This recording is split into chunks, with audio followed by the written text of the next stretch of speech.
Hello, listeners. Welcome back to the NK News podcast. Today is June 30th. This week, we're looking at North Korea's military modernization, from Kim Jong Un's new 5,000-ton destroyer and recent tactical missile tests to South Korea's push to expand drone and counter-drone capabilities.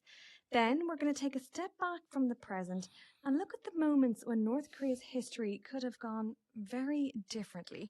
Dr. Fyodor Tertitskiy joins the podcast to discuss his new book, Pyongyang on the Brink, and what 16 crises reveal about the survival and fragility of the Kim dynasty. But first, let's dive into the latest on the peninsula. And to help me do that, I'm joined by Korea Risk Group Correspondent Joon Park. Hi, Joon. Hi, Alana. Joon, it's your first time joining me. I'm excited to get chatting. We'll start off with some naval modernization. State media says North Korea has commissioned the Choe Hyon after 14 months of sea trials and weapons tests. Tell us, what do we know about this ship and what it's designed to do? Yeah, so as we said, it's the first operational 5,000-ton destroyer. It is a significant deployment within North Korea's Navy, which has, quite frankly, lacked the capabilities for a blue water Navy. It still does, quite frankly. But it has been resonating within Cold War strategy. It has Cold War level frigates. It has definitely looked towards asymmetrical warfare instead of coastal warfare against the South Korean and U.S. Naval capabilities. What's particularly significant is that North Korea spent 14 months actually conducting sea trials, weapon tests before formally commissioning that ship. North Korea has not released detailed specifications whether these ships have nuclear capabilities or whatnot. But what we know so far from footage that's been released from these tests, from cruise missile tests, from these destroyers, is that they are both equipped with both offensive and defensive weapon systems. So looking forward, it does look like quite a significant deployment for the North Korean Navy. Right, and Jenny, you've just touched on the state of North Korea's Navy. Kim Jong Un said the Choe Hyon marks the end of more than 70 years of stagnation for his country's Navy. What specific capabilities does this destroyer add that North Korea's Navy previously lacked? Right, so a destroyer of Choe Hyon's size and structure, it does give North Korea a much greater ability to project that naval power beyond its immediate coastline, so the NLL, to be certain, the Northern Limit Line. So it could escort other vessels. It could provide air defense coverage, launch land attack or anti-ship missiles, complementing North Korea's submarine capabilities, but it does still lack the area for a base. So it does look like still a long way to go for North Korea to become a blue water Navy like South Korea's is. It still is much far off, as its Air Force is comparably to its Army branch that is having experience in Ukraine. I do want to ask you a little bit more about those naval bases, but before I do that, the ship was originally expected to join the East Sea Fleet. And this was just something that we discussed on not the last episode, but a previous episode with our colleague Collins Worko, because we were talking about how exactly this warship was going to get to the East Coast, you know? Now, state media now says it's actually going to be assigned to the West Sea Fleet. Why is that change so notable? Right, so as you mentioned, the EC doctrine, if it was delivered to the EC command, as we've discussed, it would have to go around South Korea to get to the EC. However, for the West Sea, China, and also the access to the West Sea is not so hard for the North Korean Navy to make sure that their voice is heard, or in this case, the Navy is heard. So it does look like quite a strategic decision on their part. It does look like they're trying to push forward with the anti-access, anti-area denial tactics that we've seen throughout their history at the NLL. And it does look like the NLL is focused, especially the West Sea area, as quite a focus against South Korea. Especially, we've just seen South Korea observe the 24th anniversary of the Second Battle of Yeonpyeong, where 6 sailors were killed from a North Korean attack. It's been the site of multiple inter-Korean skirmishes, naval skirmishes, where North Korea has been the main perpetrator, to be quite frank. So North Korea does look like they're trying to push forward with this sort of naval comeuppance against the South Korean Navy and also the US Navy, and looking forward to becoming this blue water Navy as they are trying to be ambitious for. Personally, I was a little bit excited to potentially get to track that warship around the peninsula if it was going to be stationed on the East Coast, but unfortunately, looks like that's not going to happen. We've had a couple of other problems. Well, back to those naval bases that you touched on, because Kim Jong Un also said North Korea plans to build larger 10,000-ton strategic vessels, but he did acknowledge that the country still lacks these naval bases ready for them. Joon, what does that gap tell us about the pace of North Korea's naval modernization? Well, it does look like quite a failure on Kim Jong Un's part to match the timing of the infrastructure with the development of its naval capabilities. We've seen the timing of the infrastructure, especially with, I think it was an analysis, NK Pro analysis from Colin from April, I believe, where he was saying that it's still been 12 years since the naval base at Muncheon is still under construction. Mm-hmm. We've still got naval bases that cannot fully equip or support these 5,000-ton naval destroyers like the Choe Hyon to be commissioned or operationalized for any sort of blue water operation within the NLL, let alone the EC. So I think that Kim Jong-un's leveling of play here, where he's pushing forward for these destroyer development, but still lacking in the infrastructure that's available for it, it's still something that the North Korean Navy and the North Korean military leadership will have to decide which one is more important. Mm-hmm. Of course, there's also the perspective that they're getting help from Russia, seeing as the war in Ukraine and their experience and their partnership with Russia in Ukraine, they don't know how long that's going to go for. And it does look like some analysts that we've talked to have suggested the fact that North Korea could be receiving something in return. And especially with this destroyer and the development of the destroyer, it does look like with the help of the Russian Navy and also the Russian Defense Agency for Development, it does look like there's something that's behind the scenes where Pyongyang has received information. So it does look like quite a rapid acceleration of that development on par and at the behest of having these bases readily available for accommodating these vessels. Mm-hmm. Well, let's just shift now from the sea to the southern border, because this was not the only weapons-related story out of North Korea over the past week. Kim Jong Un also oversaw tactical missile and artillery tests on June 25th, the anniversary of the start of the Korean War. Joon, state media says Kim Jong Un oversaw these tests of tactical nuclear-capable missiles on June 25th, as I said, the anniversary of the start of the Korean War. What exactly did North Korea test? Yeah, so they tested a package of weapons, not just a missile. So the headline system was the Hwasong 11D system, the ballistic missile, a short-range missile believed to be capable of carrying these tactical nuclear warheads, as North Korea has projected. In addition, North Korea also tested an upgraded 240 millimeter, I think it was multiple launch rocket systems. They feature a modular 24 tube launcher, extended range of about 90 kilometers. As well as also the 155 millimeter self-propelled howitzer that South Korea also propels in its own army too. These weapons are capable of firing precision rounds to a range of about 65 kilometers. So it is something that Kim Jong Un has pushed forward as sort of a southern-facing firing range. These are weapons primarily designed to be sort of neutralizing South Korean targets. Mm-hmm. Let's talk a little bit more about the South Korean target aspects of this missile test, because KCNA did say the missiles are designed to hit airfields, ports, and power facilities. Why are those targets significant, especially for South Korea? Yeah, so the ones that we've listed, ports, power facilities, airfields, they all are critical formats of South Korea's military and civilian infrastructure. So what we've seen throughout South Korea's military doctrine and also civilian doctrine and also contingency doctrine is that we have seen this sort of cohesion between the military and civilian infrastructure. We've seen that throughout the civil military drills that happened throughout the summer. also throughout the springtime. But military airfields are quite essential for US and South Korean fighter aircraft to respond to a contingency. It's part of the kill chain structure and part of the three-axis system. Ports, they receive reinforcements and supplies, possibly from regional partners like Japan, and also including U.S. forces during contingency within the region from Guam and Japan, as I've just mentioned. And also power facilities, they also underpin the civilian infrastructure.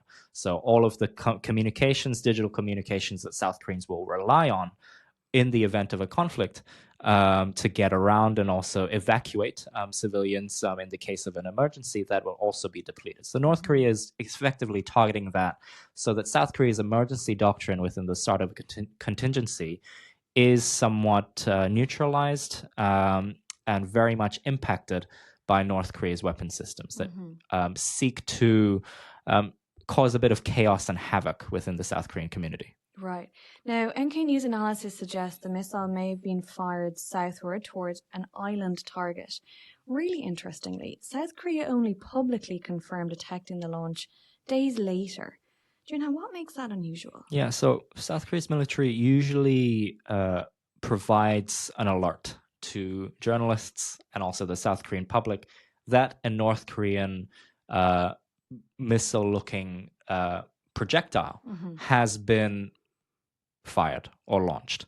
That's something that's always followed in real time. Of course, we've seen that time when that's been delayed in the past, but not so much as what we saw on the delay of alerts, seeing as North Korean state media only reported on it on the day after, on June 26th. Even then, South Korea's military had nothing in their bank. The only thing that they had was what we'll mention later, was the upgrading of their drone capabilities. And they remained mum on that until, I believe it was yesterday's regular briefing on Monday, where they were publicly confirming that they did detect the launch, and they were observing it. They were still looking through it. And their usual talk, yada, yada, yada, on how the Ironclad Alliance and the U.S. ROC Alliance is still looking towards that defense posture against North Korea's nuclear and missile threats. Of course, for observers, that leaves the question of why wasn't this alerted beforehand? Is this just a change in the way that the military is looking forward? Is this still just an extension of how the Lee administration or the Lee Jae-myung administration is trying to be going forward on a level of engagement with the North? It does not look for sure as to whether there's a consecutive answer.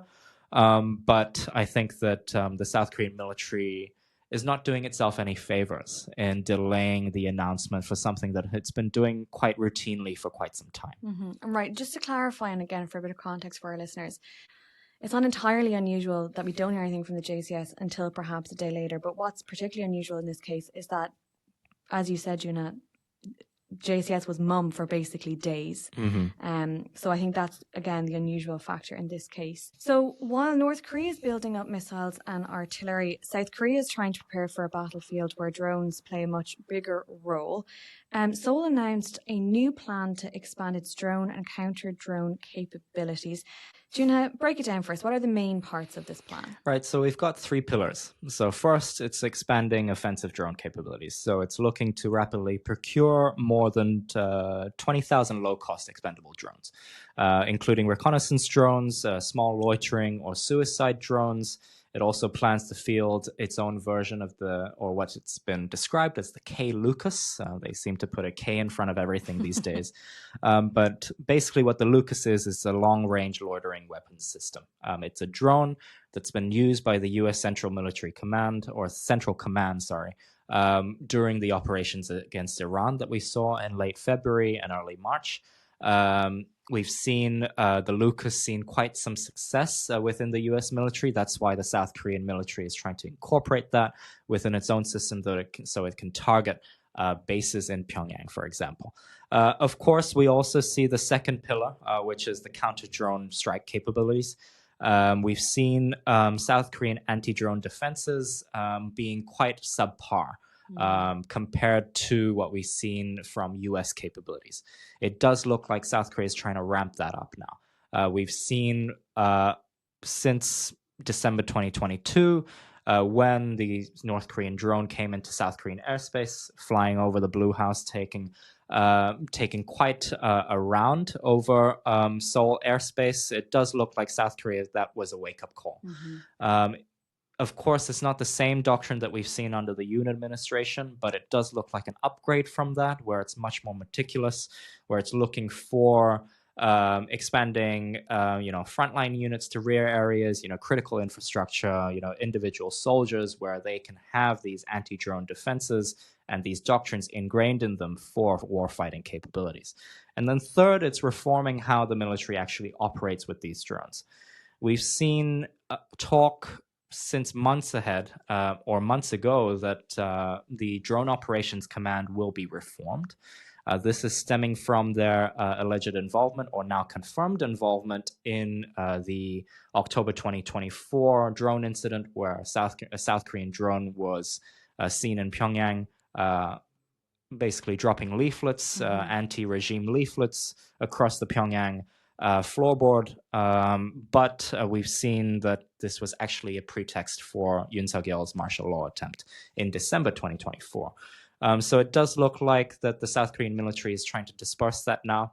They're trying to change it into what's called a national defense drone headquarters now, which is capable of doctrine, capability development, procurement, and also civil military cooperation. So it does look like they're trying to take the operations format out of the Drone Operations Command and deliver it to these real base and also frontline units.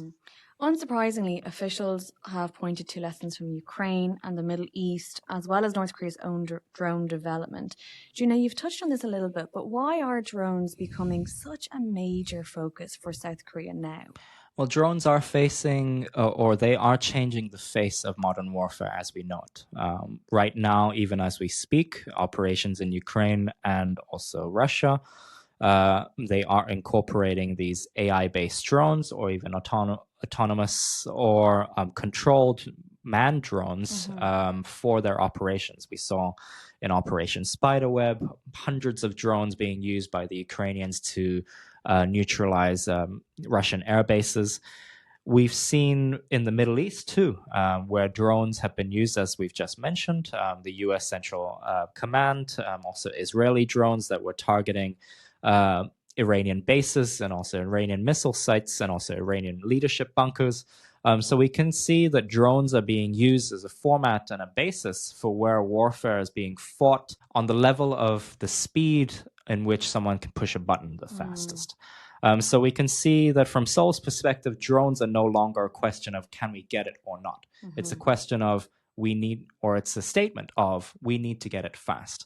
And it does look like a reflection of something that the North Koreans have also been experiencing on the Ukrainian battlefield, fighting against Ukrainian forces, actually single-handedly experiencing firsthand how drones are used in warfare. I can't emphasize enough how that will be a plus for them in their warfighting capabilities. They are the only fighting force on the peninsula right now, barring the US, that have modern warfare experience. And the South Koreans don't have that. No matter how much state-of-the-art weaponry that you have, if you don't have a fighting force and a battle-hardened army, you're going to be at a disadvantage. And that's what South Korea understands. And that's what South Korea is trying to look forward to in incorporating the 500,000 drone warrior doctrine that they've introduced too. And I'm trying to make sure that these soldiers are familiarized from the bottom up and not from the top down. Absolutely. I think certainly when we've been looking at modern warfare in the context of Ukraine and the Middle East, I mean, I think it's fair to say that drones are at the forefront, if not a key component. So certainly this plan makes sense as to why it's happening now. It does include this plan includes low-cost drones, suicide drones, and systems to defend against drones, including lasers, high-power microwaves, and interceptor drones. Joon, is Seoul mainly trying to defend against North Korean drones, or can we also say that it's building more offensive options as well? Well, it's both. South Korea's it's a pragmatic doctrine. It's something that basically allows for offensive and defensive capabilities against North Korea or any contingency situation. So when you have offensive drones like the K-Lucas, or you have defensive drones like, for example, a Stinger, that's a counter drone that's being used in Ukraine, that South Korea could acquire in the future or develop themselves in their own sort of terrain-fixed way. This is something that targets any adversary. North Korea, of course, is the prime target and is also the prime enemy for the South Korean military. But in any situation, we could be facing in a contingency Chinese military drones. We could be facing Russian military drones. We could be facing Iranian Shaheds for that matter. So we can't always rely on our missile interceptors or drone interceptors, these billion-dollar tools, to face against these $200 drones that are coming in from the north. So I think that these counter-drone operations, these offensive drone operations, are trying to give a little bit more strategic flexibility for the South Korean forces when they, of course, reobtain OPCON, as the Lee administration puts it, in the future, and leads the defense of the Korean Peninsula for the South Korean side. And you mentioned these 500,000 drone warriors. I want to delve into that a little bit just before we wrap up. South Korea also says it wants to train 500,000 drone warriors and reorganize drone units across the military. What does that tell us about how seriously Seoul is taking drone warfare? Well, I think this whole doctrine of 500,000 drone warriors, it's a bit of a it's a bit of a corny term, of course, but it's based on the doctrine that it wants South Korea's soldiers and it wants South Korea's officers to be familiarized with drone warfare. We've seen conventional warfare. We know that South Korean forces are already quite well equipped with conventional equipment. But when it comes to drone warfare, there's a bit of a lack of understanding on how to operate it, on how to train with it. So it does look like South Korea is pushing forward with this. As I mentioned before, North Korea's situation is quite different. And their battlefield experience, and the way that experience is being educated and disseminated between the North Korean army is something that South Korea is seeing as a cause of situational awareness. So South Korea's forces does put drone warfare on the pedestal of prominence. And it does look like South Korean forces and also South Korean military doctrine, especially with the defense budget increasing, they will still increase that defense budget for 2027. And it does look like drone warfare will be quite a key component for South Korean forces as they delve into the region of OPCON transfer. Well, listeners can find all the reporting and analysis on these stories over at NK News and NK Pro. Joon Park, thanks so much for joining us today and walking us through it all. Thank you.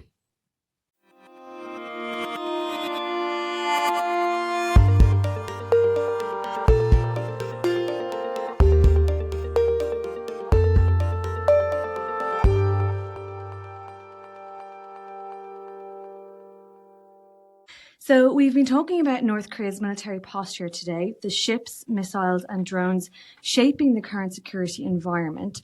But to understand where the country may be headed, it's also worth asking how many times its past could have gone differently.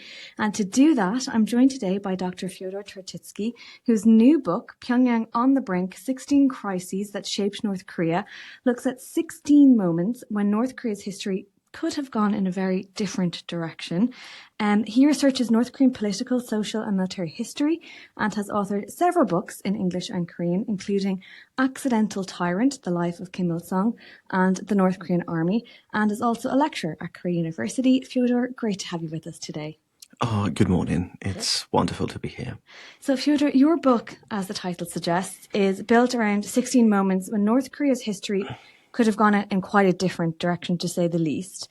Why did you want to tell the country's history through counterfactuals, through these kind of what-if moments? Well, I guess my number one reason is a bit unusual because I wanted this book to be a popular one and to reach a wider audience. And it has been my observation that alternate history, like sort of like thoughts about what ifs, are very, very popular in these days across the internet. Like there are various alternate history settings which sort of stimulated the fans to think about real history, about the characters, about some niche moments, and about some situations which we now consider to be like obvious, but are totally not obvious for the contemporary people. Mm-hmm. It makes total sense. Here at NK News, we have a what if series ourselves about these kind of improbable situations, what could happen. Fyodor, out of the 16 crises in your book, is there one that you think perhaps came closest to fundamentally changing North Korea's trajectory? Well, I guess most of them actually did came closest, but I'd say the most radical would be number one crisis because what I say is that initially Joseph Stalin had very little interest in the Korean Peninsula, and the very event which resulted in creation of North Korea, the Soviet-Japanese War and the invasion of North Korea, could have gone completely differently. And just like if you imagine the atomic bomb being created 1 month earlier, and perhaps Japan surrenders 1 month earlier, and that means that the whole existence of North Korea is butterflied away. And actually, like if you would believe in this timeline, I think to predict the alternate course of events, the existence of North Korea in its current shape and form up to 2026 would have been extremely counterintuitive. Mm-hmm. And I think like maybe if someone would have wrote that as an alternate history, that author may have been accused of being too right-wing and making an absolute nightmare of North Korean communism. Yeah, so I guess that's the most radical because the change is so subtle. Mm-hmm. Just like you have a Trinity test 1 month earlier and the whole existence of a state we all study is erased from history. Mm-hmm. Let's talk a little bit more about the impact of the Soviet Union on North Korea itself and go back to the beginning to 1945 and the division of the Korean Peninsula. One of your scenarios looks at what might have happened if the Soviet Union had not occupied the North. How different could North Korea's history have been? Well, North Korea wouldn't probably even exist as a concept. It would probably be a part of the unified Republic of Korea, maybe a bit similar to what we're having here in the South, probably somewhat different because North Korean politicians like, say, Choe Hyon would be participating in politics of this united Korea. And I think like a probably far more consequential point is that in this timeline, Mao Zedong is quite unlikely to win the civil war in China, which means no People's Republic of China, no like Maoism as we know it, and so probably very, very different if indeed. In my other book, which is actually here, North Korea before Kim Il-sung, what I argue is that this week, because Soviet-Japanese War lasted literally 1 week from 8th of August to 15th in 45, was the most consequential week in the history of East Asia, like full stop, because it altered the trajectory of all countries here. It divided Korea. It basically created a basis from which communist China was born. It through these, Taiwan was born as an accidental but independent state, and I guess because the Soviets conquered the northernmost part of Japan, the Kuril Islands and the South Sakhalin, it also partially shaped the state of Japan. Mm-hmm. And for our listeners who are not watching the YouTube video, Fyodor just pointed out that his book is actually in our NK News library, which wasn't staged. We're a big fan of your work here at the office. Now, Kim Il-sung's rise, it might look quite inevitable in hindsight, but really was it? Or was he mainly a product of Soviet backing? Or do you think that he had the qualities that made him especially good at consolidating power? I think both are true, actually, because like initially he was selected by the Soviets, and from what we know from testimonies of people who knew him back in the early 40s, he had not had any ambitions to lead a state at the time. His dream was to be a division commander in the Soviet army. Actually, given how good he was at learning Russian, he probably thought that he would be staying in the USSR perhaps for the rest of his life. Mm-hmm. But when he was selected to lead the country, and actually, like, this is probably the first book of mine where I speculate about the exact date, 17th of December 45, and the decision, I argue, probably happened. Then he proved himself to be spectacularly good at consolidating power because he survived de-Stalinization, unlike certain leaders of Eastern Europe. No one, apart from history nerds like me, remember, like Matyas Rákosi in Hungary or Volker Chervenkov in Bulgaria. He created the dynasty which still rules North Korea. He survived the collapse of the Soviet Union and its satellite states, and that's just when we're talking about consolidating power.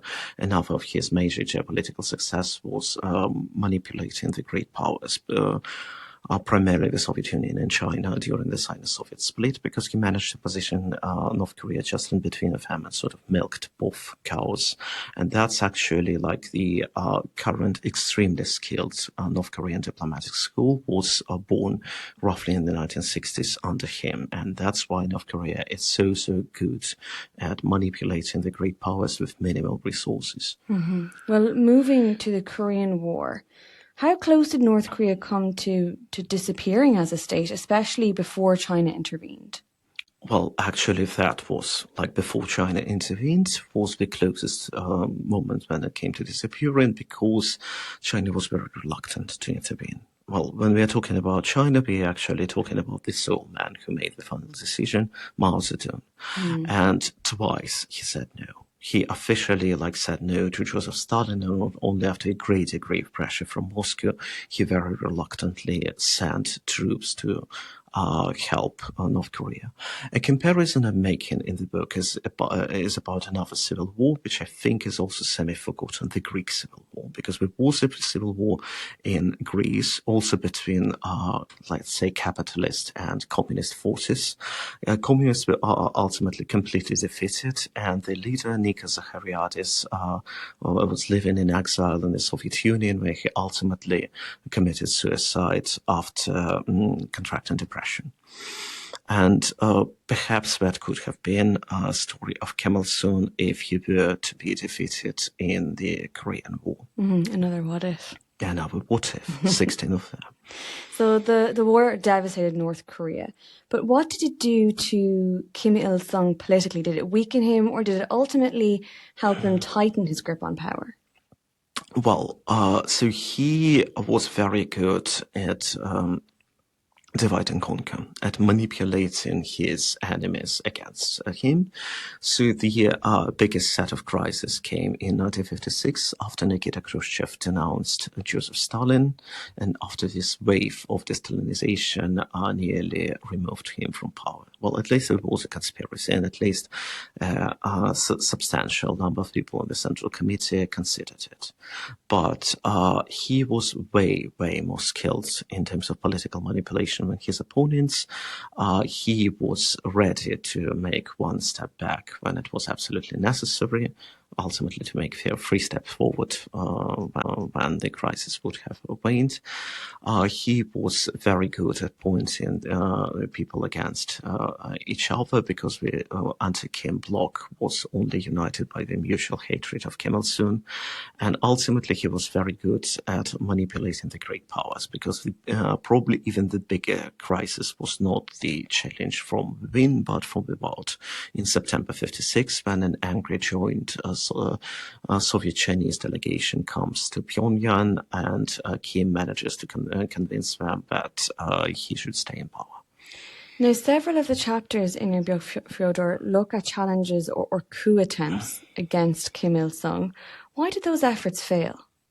Well, the military coup against Kim Il-sung, we are talking about 1992, and I think that here, the ultimate factor was pure luck. because what they were planning to do is a very fascinating story of how a group of officers who were educated in Gorbachev's Soviet Union and was contracted this perestroika spirit of liberalism, wanted to just shoot the great leader from a tank. But the tank we were planning to use during the parade in April 92 was simply not deployed and was square, and ultimately the conspiracy was discovered. So often Kim Il-sung survived by skill, and Kim Jong-il and Kim Jong-un too. But sometimes it was up to pure luck.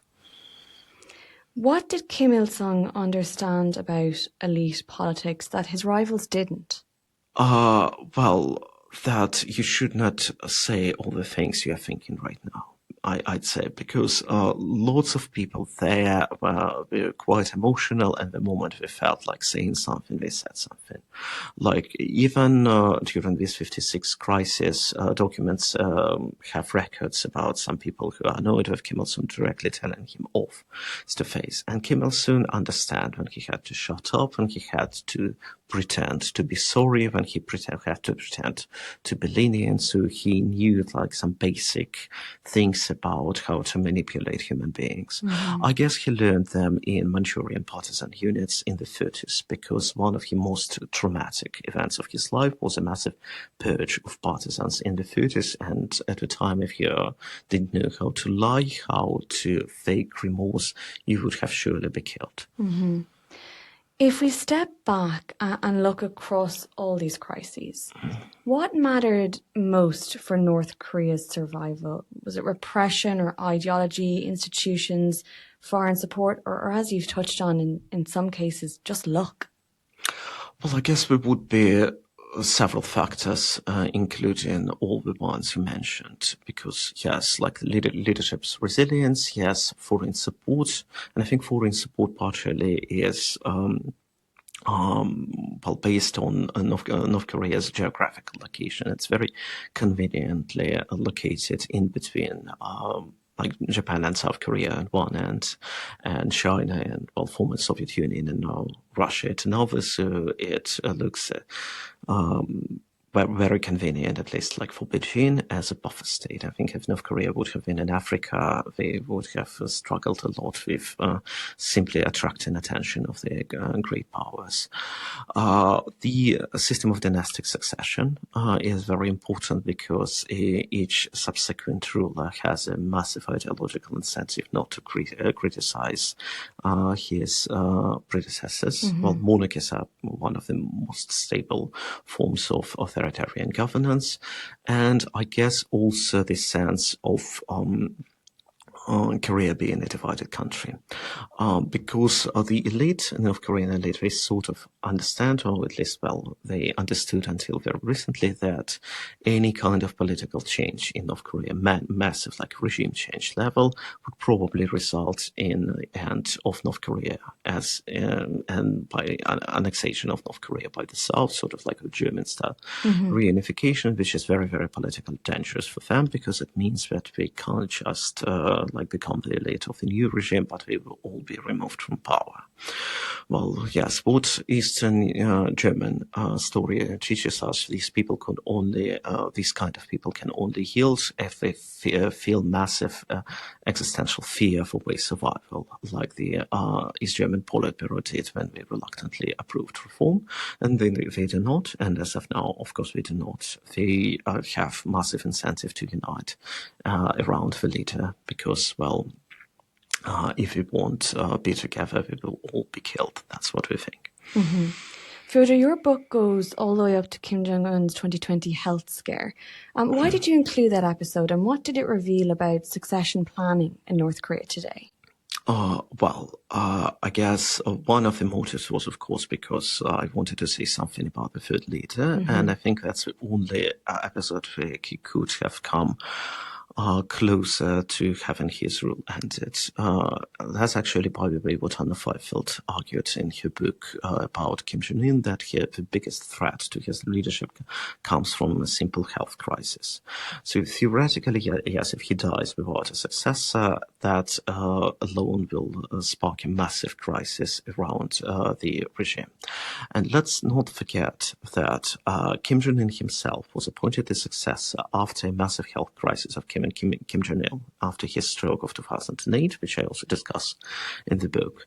And Kim Jong-un himself started sort of promoting his daughter, I guess, as a potential successor, because she is not appointed yet, also after 2020. I mean, it did take him some time, but it seems like these health crises do remind the leadership that they're mortal, and that something has to be done in case of the untimely demise. Mm-hmm. The counterfactual history, it can be a little bit controversial because it can easily become, speculation in some cases. How do you keep these what-if scenarios grounded in evidence? Well, most of the scenarios there are not just like about what-if speculations. They are sort of like what happened, how we came to the point of divergence, and maybe like just a few paragraphs of like speculative what-ifs. Mm-hmm. Yes, they are speculative, yes, as you said, but the way I try to sort of ground them in reality, first I try to find a comparative case in real history, like say the Greek Civil War to the Korean War. Second, I try not to build the whole like timeline, but maybe talk about like the immediate consequences of the what-if. Like if Kim Il-sung is killed during the assassination attempt of 46, then my argument is, well, who would be the next leader? I think it would be Park Hoon-yeon, the leader of South Korean Communists, most likely. And second, what would change in the immediate future? And I would say in the immediate future, probably not much, because the regime at the time was very dependent on the Soviets. It's sort of, I think, what we call hard alternate history. Mm-hmm. In doing my research, one of the things that I thought was really interesting that I came across was that you've mentioned paradox grand strategy games as an inspiration for your book.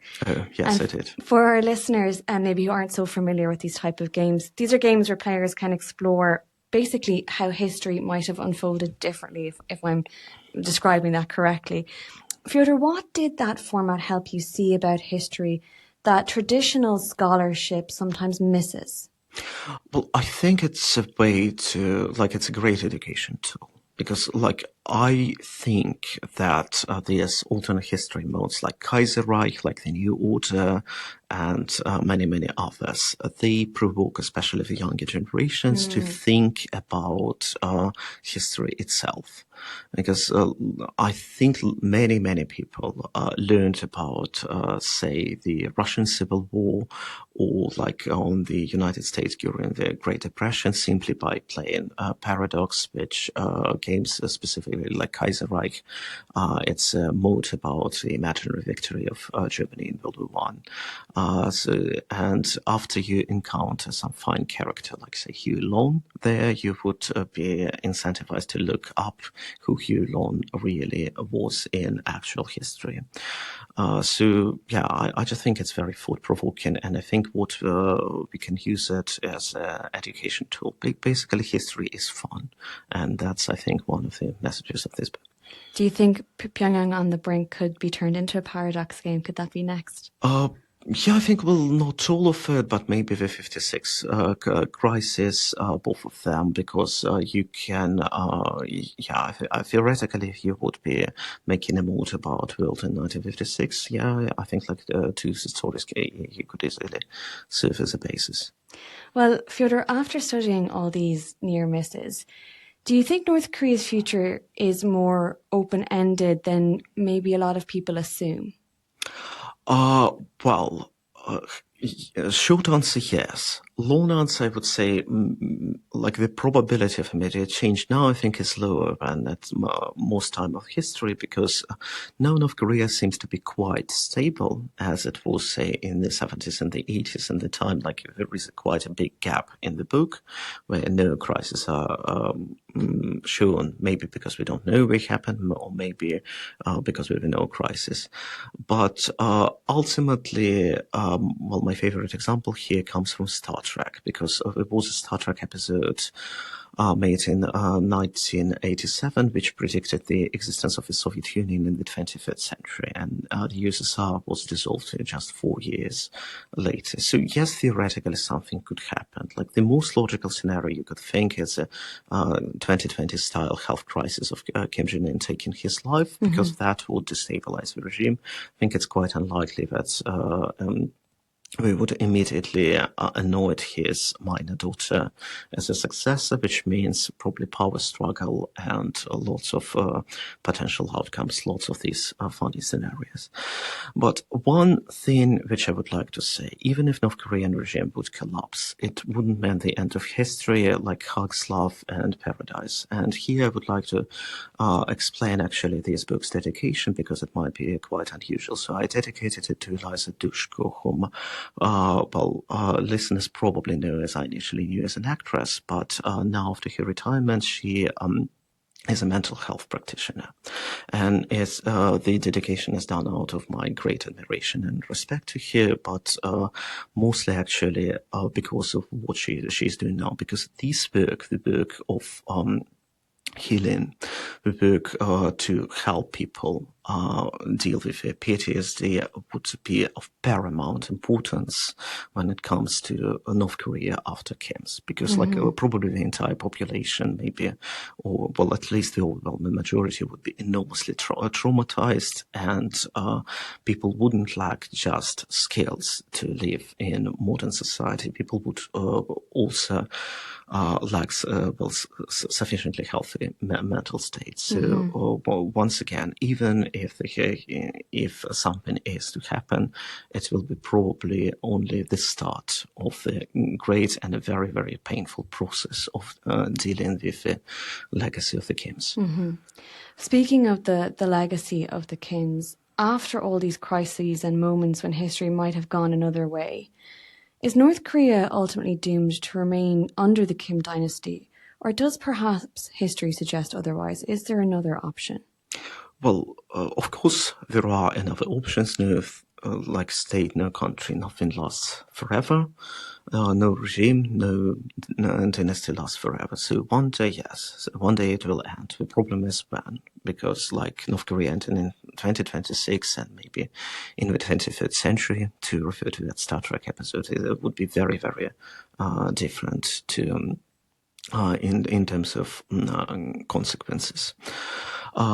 One thing which I would like to say, because the collapse can be truly catastrophic if it would be if North Korea would be to end in a war, because it has always would have been catastrophic by definition, because North Korea can simply destroy Seoul by conventional weapons. But now they also have missiles and nukes, as everyone knows. So, like, if there would be a second Korean war, we could see the North Korean regime actually using these weapons, and scale of destruction would be absolutely catastrophic. And especially while Seoul matters, because, well, if North Korea is to change, to fall, to reform, South Korea would be the country which would be expected to contribute to the reconstruction the most. And if South Korea itself is devastated by war, well, it will hurt not only South Korean people, but North Koreans by proxy. Fyodor, before we wrap up, I have one final question that I want to ask you. Since you finished writing your book, your latest book, Pyongyang on the Brink, has there been anything that's happened on the peninsula that's given you pause for thought, perhaps, of what could be a 17th what-if scenario that you'd add to your book now? Not yet, I would say, because as I said, now North Korea looks like quite a stable country, like it was in the 70s and in the 80s. So from the point of view of today, from the 30th of June 2026, the immediate collapse and the collapse in the near future looks quite unlikely. But once again, let's remember the lessons of history, that things which feel unlikely to us now are things which even seem impossible to us now can become possible one day. It's a great note to end on. Dr. Fyodor Tertitskiy, thank you so much for joining me today. And listeners, I will have Dr. Tertitskiy's latest book, Pyongyang on the Brink, linked in our show notes. Thanks so much, Fyodor. Thank you, Helena. And that brings us to the end of today's episode. Our thanks to Brian Betts and David Choe for helping make this podcast happen.